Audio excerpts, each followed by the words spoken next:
Beleza, galera, vamos lá, mais uma aula de meteorologia. A gente vai começar aqui fazendo uma apresentação do que é uma aula de navegação, né? Os conceitos para que se possa começar uma aula de navegação é entender como funciona a ciência da sustentação, né, do voo. E existe uma fórmula, né, matemática, que demonstra como se chega ao coeficiente de sustentação, né? Nossa aula é básica, então não é para que ninguém faça cálculos, mas que a gente saiba os pontos importantes que geram a sustentação. O ponto mais importante da sustentação é a velocidade, né? Nós já falamos do shape, já falamos do fluxo de ar. O nosso brinquedo, ele é invertebrado, então ele fecha. E esse é um detalhe importante para que a gente consiga trabalhar a pressão interna dentro do velame. Velocidade gera sustentação ao quadrado. Então, se eu navegar o meu paraquedas freando ele, eu não tenho que frear, porque ele já está freado.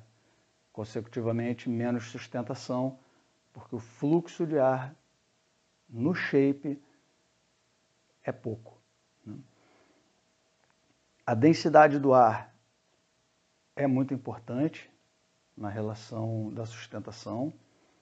Isso gera diferenças de navegabilidade do paraquedas ao nível do mar e cidades altas, né? Brasília é um exemplo, uma cidade bem alta, e a diferença é muito grande, né, do comportamento do velame numa área alta como Brasília e uma área nível do mar, como é o nosso caso aqui no Rio de Janeiro, né? O tamanho da vela, com relação ao nosso peso, ele gera wing load. O wing load está relacionado diretamente com o centro de gravidade da vela. Um wing load muito baixo, o centro de gravidade se coloca mais próximo à cauda, consecutivamente o nariz do paraquedas vai um pouco mais para cima, e isso gera uma velocidade lenta no paraquedas. Então, nós não temos motor, o nosso motor é a velocidade máxima do shape e o vento. Então, a gente vai trabalhar com o vento sendo o que impulsiona a nossa máquina. Então, o vento é o nosso motor e a velocidade máxima do shape. Se o meu peso é maior, o centro de gravidade vai para frente do paraquedas, vai para o nariz, em direção ao nariz do paraquedas, ao bordo de ataque. Então, consecutivamente, você vai ter mais velocidade e, com isso, o seu velame aguenta mais vento em contra.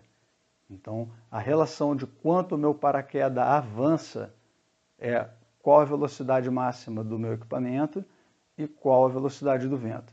Então, a relação disso é o que vai gerar o nosso avanço. Vento zero, o paraquedas anda para todos os lugares. Com uma certa intensidade, vai diminuindo a nossa velocidade contra vento, né? Então, vamos supor que a gente tem um paraquedas que anda 20 por hora, que é mais ou menos a relação de um paraquedas de aluno. Se você tem 20 por hora de vento em contra, você não avança nada contra o vento, você está parado.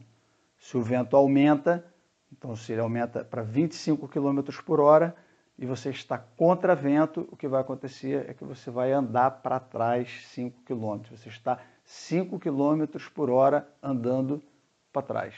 Você, em vez de avançar, você é arrastado, né? Se eu coloco o meu paraquedas nessa condição de vento em cauda, eu somo os 20 por hora do meu paraquedas com 20 por hora de vento. Eu estou a 40 km por hora, né?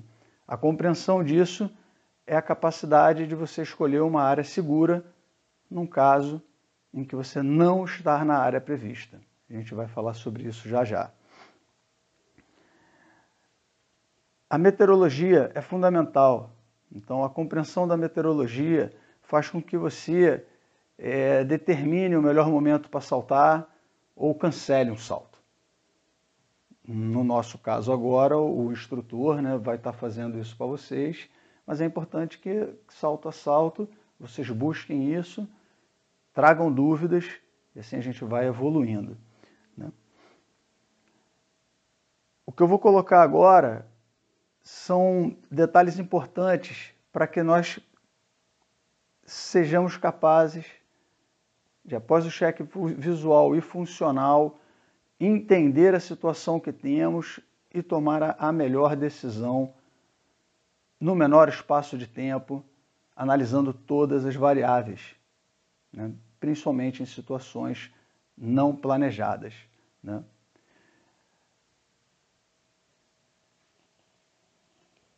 Nosso velame contra vento, dependendo da intensidade do vento, vai estar ou andando para frente, ou parado, ou andando para trás, como eu coloquei agora. Então eu estou aqui desenhando a direção do vento e a direção do nosso paraquedas. A angulação do nosso paraquedas, então se nós estamos contra vento, essa aqui o nosso paraquedas é a direção do paraquedas. Aqui de través ao vento. O que o nosso paraquedas está fazendo? Ele está andando para frente, mas ele também está sendo arrastado devido ao vento. Então você não anda completamente a 90 graus com o vento, você vai sendo um pouquinho arrastado. Se você começa a calcular a variação do ângulo e com suavidade você vai diminuindo um pouco menos, não é tão de través, não é 90 graus com o vento, é uma graduação um pouco menor, você vai encontrando um ponto onde você anda numa mesma linha e não é arrastado. Então você tem que conseguir colocar o seu paraquedas de forma ao que você quer, né? Então se eu quero manter uma linha, eu vou ter que trabalhar com o vento, vir angulando o meu paraquedas e eu estou caranguejando, eu estou andando de lado, né? É importante compreender isso, por quê? Porque se você quer um determinado ponto que o seu paraquedas esteja nesse ponto, você esteja fazendo uma curva para chegar a esse ponto, você tem que antecipar a deriva. Então você vai estar, nós vamos falar dos pontos, negociando com o seu paraquedas com suavidade, trabalhando toda a pressão interna do velame, o centro de gravidade, e fazendo curvas suaves, determinando o ponto que você quer estar no final da sua curva, né? Voltando ao desenho, essa aqui é uma condição contra vento, em que se o vento é mais forte do que o meu paraquedas, então vamos supor um vento de 25 por hora, meu paraquedas anda a 20 por hora, eu estou andando para trás. De vento em cauda, como já foi falado, eu vou ter a soma dos dois ventos. Então, meu paraquedas anda 20 por hora, eu tenho 25 km por hora, estou a 45 km por hora de vento em cauda. Entendendo esse funcionamento básico, durante o curso FF não vamos saltar em situações difíceis, né? As situações de vento serão fáceis, né? Os limites são checados pelo instrutor, pelo ground da área. Então existem várias pessoas trabalhando para que vocês não subam na aeronave numa situação errada. Mas é importante saber como funciona para que você tenha a decisão adequada, né? Pontos de referência que determinam o vento. A biruta, né? A biruta, ela indica a direção do vento, né? A área da boca onde entra, a área mais fina onde sai o vento. Então aqui a gente tem uma biruta desenhada determinando a direção do vento. Algumas áreas têm um outro instrumento que também indica o vento. Nesse caso indica a direção do nosso pouso, que é uma seta. Então a seta, ela estaria indicando a direção do pouso. Essa é uma estrutura que gira 360 graus, conforme a biruta muda de ângulo, a seta muda de ângulo também, indicando a sua direção de pouso, não a direção do vento. Algumas áreas usam uma T. A T tem a mesma finalidade. Ela vai indicar a direção do pouso. Então, entender a leitura da T. A T também tem um 360 graus de giro, né? Acompanha a biruta muda por causa do vento, a T muda também. A T, ela tem que ser encarada como uma aeronave. Então, as asas e a cauda, você vai posar no sentido do avião. Então, se você não sabe identificar uma T, ela pode te confundir e você posar de vento em cauda achando que está de vento em contra. Então, a T e a seta indicam nossa direção de pouso, a biruta indica a direção do vento. Bem, uma vez que se saiba a meteorologia, a condição de vento, a gente tem que determinar o PS, ponto de saída da aeronave. Antigamente, com os redondos, a gente lançava um sonda, que era um papel celofane de uns mais de 3 metros, colorido, com algumas cores, né, cores fortes, né, branco, vermelho, amarelo. Você passava sobre o alvo, na vertical do alvo você jogava 2 sondas e acompanhava no olho aonde ele tocava no solo. Então, como eu joguei ele na vertical do alvo, quando ele tocava no solo, nós transferíamos aquela distância ao contrário e a gente saltava a favor do vento, né? Para que o redondo, que quase não tem avanço nenhum contra vento, ele fosse arrastado o tempo inteiro sendo arrastado, que é previsto no paraquedas redondo, e você conseguia calcular a sua aproximação para pouso. No nosso caso, é um paraquedas retangular, que tem um certo avanço contra vento, mas nós não temos motor, então é importante manter um trabalho próximo ao que nós fazíamos com o redondo. Para entender em que lado, né, o lado positivo e o lado negativo do vento, a náutica determina barla-vento e sota-vento. Barla-vento é de onde o vento vem, barla-vento é para onde o vento vai, em relação ao ponto que eu quero posar. Então, o ponto que eu quero posar é o ponto central, né, o alvo, de onde o vento vem, barla-vento, do alvo para o outro lado, sota-vento, para onde o vento vai. Nossa área de espera sempre vai estar barla-vento, a favor do vento. A dinâmica da navegação faz com que uma passada com muitas pessoas dentro da aeronave, 15 pessoas dentro de uma aeronave, é uma caravan, a primeira pessoa que saiu sai a barla-vento e os primeiros grupos, os últimos grupos saem a sota-vento. Então, compreender a minha posição em relação ao solo, após o cheque visual e funcional, e imediatamente começar o procedimento de pouso, tentando se colocar na melhor posição, que seria a barla-vento, a favor do vento em relação a onde eu quero posar, fazendo minha área de espera e fazendo o circuito de pouso. Detalhes importantes sobre nossa aproximação. É importante entender turbulências, né? Sota-vento e barla-vento é o ponto que indica isso. Então, um prédio, vou desenhar aqui um prédio, o vento vindo nesse sentido. Esse lado é o lado positivo, que é barla-vento, e o outro lado, onde o vento está indo, sota-vento. Esse lado, após passar pelo obstáculo, ele é turbulento. Se eu pousar sota-vento de qualquer obstáculo, vai ser um pouso duro, porque o ar não é fluido, é só turbulência. Então, consecutivamente, meu paraquedas não vai funcionar bem. Se eu pouso à frente do obstáculo, o pouso é melhor. Por quê? Porque o vento é liso.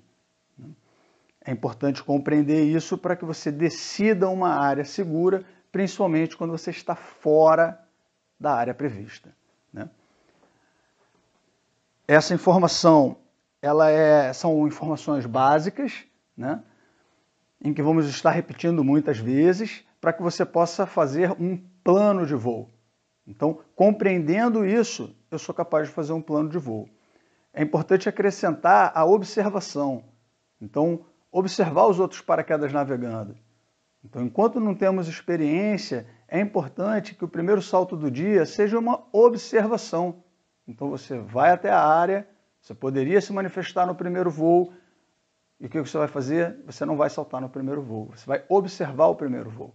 E com isso você vai determinar como os paraquedas estão funcionando naquele momento. Durante o dia vai mudando. Então, todo salto eu tenho que ter uma nova análise da situação que eu tenho do momento do meu salto. Então, a observação ela é constante. Observando os paraquedas voando, eu consigo determinar o meu plano de voo. Então, com um plano de voo bem definido, minimiza bastante os riscos. Inclusive se você tiver que pousar fora da área. Porque você já observou os paraquedas, já tem o seu plano de voo feito, deu alguma coisa errada, saí da aeronave fora do PS pelo motivo que for, não tem nenhum problema. Eu tenho meu plano de voo, eu vou transferir o meu plano de voo para a área prevista, para a área alternativa que eu encontrei. Quanto antes a minha decisão estiver, né, em ação, né, decidir e agir, mais seguro, a chance de você pousar na área que você escolheu e com segurança é muito maior. A indecisão não funciona. Se meu paraquedas não avança contra vento e eu ficar ali, aonde eu estou, eu vou pousar. Se eu viro de vento em cauda, eu tenho como percorrer 1 quilômetro, talvez 2 quilômetros, dependendo da altura que eu comecei, e com certeza eu vou sair de cima de uma cidade, sair de cima dos obstáculos, encontrar uma fazenda, encontrar um terreno grande e vou pousar fora. A aula intermediária vem depois, então tudo isso são os conceitos básicos. Eu preciso avançar um pouco na informação, mas a gente está atento aos conceitos básicos e até o 25º a gente vai ter a informação intermediária, né? Plano de voo, alternativas. Eu conheço as alternativas da área que eu salto, então é importante conhecer a geografia da área em que eu estou saltando. É a primeira vez que eu salto numa área? Perguntar, informar, pergunta para um, pergunta para outro, o cara que está com o rádio na mão, esse é o ground. Então, chegar no ground, perguntar para ele, ele vai te falar a condição do dia, com certeza vai ser receptivo e vai ajudar você a montar o seu plano de voo. Nesse momento, quem monta o plano de voo com você é o seu instrutor, né? Ele vai ser a pessoa que para sempre você deve procurar e perguntar, né? E assim a gente vai evoluindo em um curso que nunca acaba, né? Você nunca vai parar de estudar meteorologia, você nunca vai parar de estudar aerodinâmica, né? E assim você está sempre se antecipando a mudanças de paraquedas, por exemplo. É uma coisa comum mudar um paraquedas. Então alguém te empresta um paraquedas. É um momento perigoso, porque você nunca saltou com aquele paraquedas, o shape daquele paraquedas é outro, não é igual ao que você salta todos os dias. Então, ter um pouquinho de cuidado, de perguntar qual é o seu paraquedas, como ele se comporta, e isso também vai entrar no seu plano de voo. Então, erros comuns, trocar de paraquedas e não se preocupar em que paraquedas eu tenho agora, né? Wing load, nós já falamos de wing load, é fundamental você ter um wing load para o seu nível. Então não vou me aprofundar em wing load, porque o seu instrutor está fazendo isso por você. Você está usando um paraquedas de aluno, que aceita erros, e você tem que buscar a informação para que você possa decidir, após o curso, qual paraquedas você tem que usar, ou se você não tem um paraquedas para a condição do dia, não salta, né? Condições de vento forte, mais importante é essa atenção, né? O que nós vamos falar agora é sobre o procedimento de pouso, né? O procedimento de pouso, nossa área de espera é o início do nosso processo de pouso e temos um balizamento, ponto A, ponto B, ponto C. A regra internacional é a curva esquerda. Variações, elas são explicadas num briefing da área em que você vai saltar. Então, existem áreas que a curva é pela direita.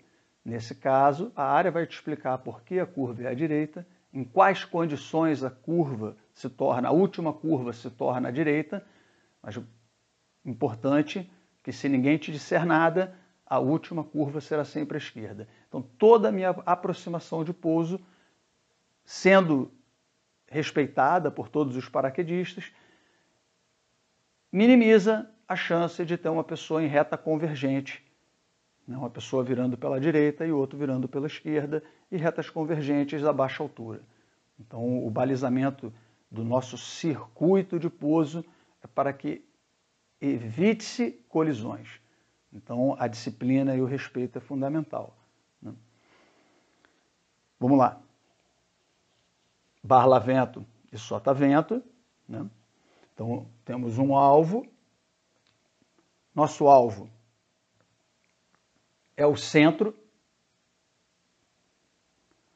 O que está, né, aqui desenhando a direção do vento, o que está a favor do vento, nossa área de espera, barlavento. Barlavento. E o que está depois do alvo, sotavento.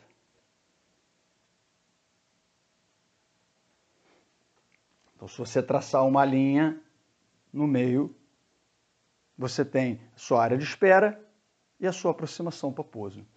O que eu faço na minha área de espera? Eu testo meu paraquedas, para eu saber aonde está o meu ponto C, que é o nosso ponto final, nosso tiro final para pouso. Se eu testo o meu paraquedas contra vento e a favor do vento, e vou me direcionando ao meu ponto A, então, ponto A favor do vento, eu tenho o meu paraquedas de vento em cauda indo à direção do meu ponto B. Vou virar 90 graus à esquerda e agora eu tenho vento de través. Meu ponto C, eu vou virar 90 graus novamente à esquerda, estou em final contra vento. Então, o ponto C é o ponto mais importante para que o pouso seja suave. Se eu pouso de vento em cauda, eu pouso muito acelerado. Se eu tiver me equivocado e entrado de vento em cauda a baixa altura, não se faz curva. Nesse caso, eu teria que pousar de vento em cauda. Então, o planejamento e a observação é para que você não erre e fique a baixa altura de vento em cauda, vai pousar de vento em cauda. Não tem problema nenhum, é melhor do que fazer um 180. Se você fizer uma curva de 180 a baixa altura, vai se quebrar ou vai morrer.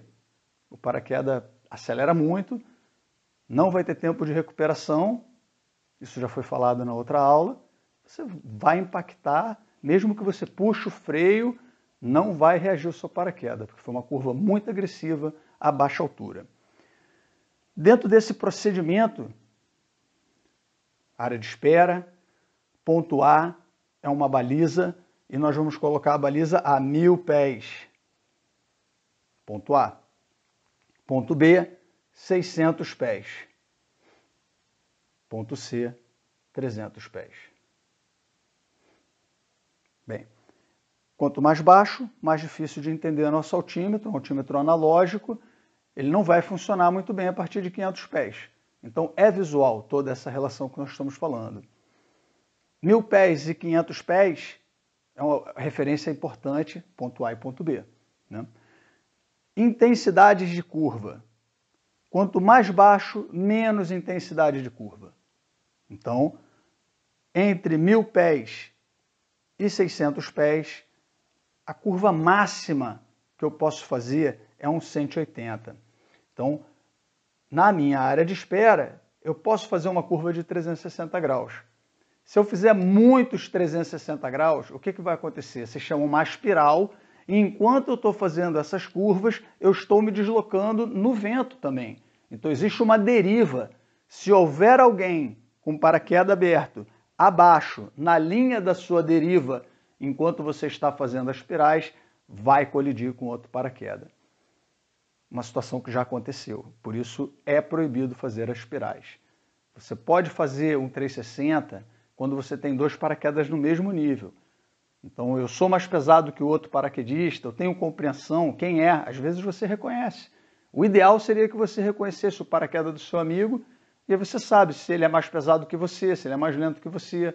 Então, se é uma pessoa mais pesada que você, o ideal é você segurar o paraquedas e não fazer um 360, porque ele naturalmente já vai passar para baixo e a gente entra em escala. Pousa um, pousa o outro, evitando o mesmo nível. Se eu sou mais pesado, eu vou fazer um 360, vou olhar de novo para a referência do meu paraquedas do meu amigo, outro 360, e assim eu vou passar para baixo em relação ao outro paraquedas, e assim mantendo a escala. O ideal é que se entrem todos os paraquedistas como degrau. Entra um, entra o outro, praticamente um seguindo o outro.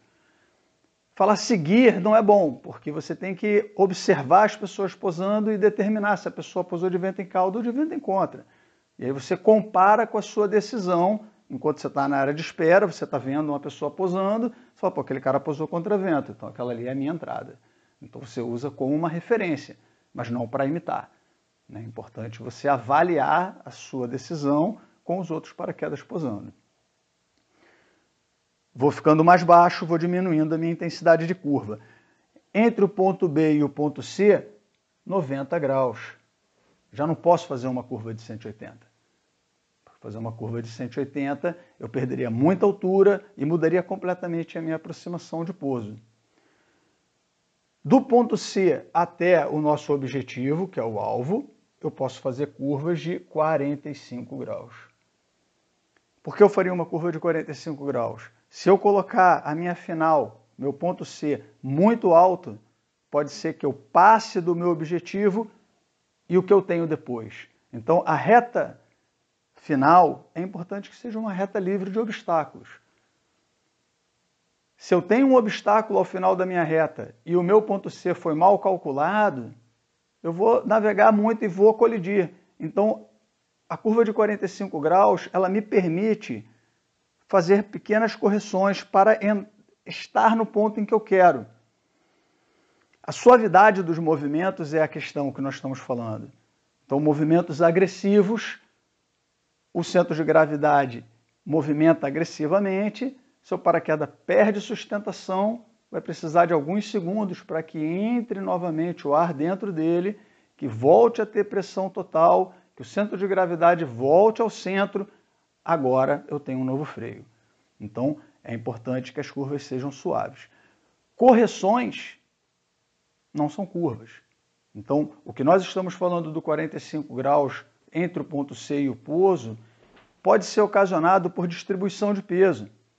Então, se você levanta a perna oposta ao lado que você quer ir e olha para onde você quer ir, efetivamente o seu paraquedas vai virar grau a grau e o centro de gravidade não variou muito.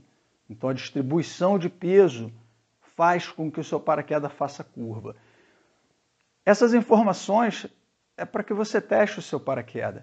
Durante o curso FF, os paraquedas são muito grandes. Mesmo assim, eles sentem a variação de peso. Mas essa é uma informação intermediária muito importante. Distribuição de peso para correções. Nós já falamos sobre isso também em velame.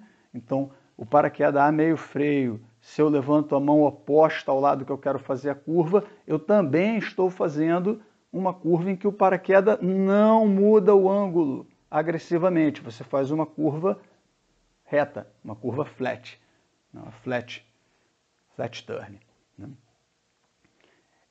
Esse cuidado em levar o seu paraquedas determina uma navegação segura e uma compreensão da ciência do voo. Então, você está levando o seu paraquedas, mantendo a pressão interna dele, mantendo o centro de gravidade no ponto ideal. E eu agora vou fazer o meu pouso. Nós vamos ter um rádio, vamos estar falando com vocês, mas o rádio pode falhar, então eu tenho que estar pronto para pousar sem rádio. O rádio é um auxílio. Com o rádio, nós vamos antecipar a altura ideal do flare. É difícil, num primeiro momento, encontrar essa altura. Então, certamente você vai ouvir mãos para cima, tá alto, espera, para que você não faça um flare alto. Conforme você vai chegando perto do chão, a pessoa vai falar flare. E aí você vai puxar os dois freios simultaneamente e vai fazer o flare. A altura ideal é em torno de 3 a 2 metros do chão. Sem rádio, como encontrar essa altura? Então eu estou vindo com mãos para cima para pouso, eu acho que é agora, eu venho devagar até a altura dos olhos. Para quê? Para que eu faça um estágio intermediário. Então esse meio freio faz com que o ângulo do paraquedas mude, e eu agora tenho uma compreensão melhor da altura. Conforme o chão vem chegando, eu finalizo o flare, né, a mão total, e mantenho até o toque. Se a impressão que eu tenho é que eu vou bater forte, o ideal é que você não tente ficar em pé. Então nós vamos treinar rolamento, como era feito com os redondos, que nós posávamos rolando, né? Era raro posar em pé com paraquedas redondo. Esse rolamento é o mesmo rolamento usado se eu tenho a impressão de que eu vou bater forte no chão. Melhor do que ficar em pé, tentar ficar em pé, é bater a ponta do pé e fazer o rolamento. Isso nós vamos treinar na aula prática, né? Então, basicamente, essa é a compreensão necessária para que você, a partir disso, comece a fazer um plano de voo. O ideal é que sempre você converse com as pessoas que você vai saltar, quem tem mais experiência, outros instrutores presentes, e assim vocês conseguem ter um plano de voo correto para o momento do salto, né? E é isso aí. Então, essa é a parte básica, é uma apresentação da aula de navegação. E vamos entrar na aula de navegação. Valeu!